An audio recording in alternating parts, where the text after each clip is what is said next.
Di wisuda saya bilang turut berduka cita atas matinya moral Sarah Wanda Nainggolan. Rela tidur bersama suami orang di saat istrinya menjaga anak bayinya. Tak perlu dihina, kau sudah terhina. Karena saya udah peringatkan, saya udah mediasi. Tolong kau tinggalin suami aku. Kalau enggak, acara sumpah dokter dan wisudamu hancur. Dia nangis-nangis jerit-jerit. Ampun kak, ampun.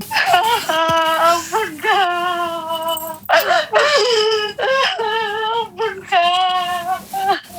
Dia pakai acara tantrum, dia mau bunuh diri di situ. Malamnya dia minta lindungi, malamnya dia minta diperjuangi. Dengan suami kamu? Iya. Jadi aku yang kayak orang gilanya, Dok. Tahu suami saya tidur sama perempuan, saya harus tenang gimana?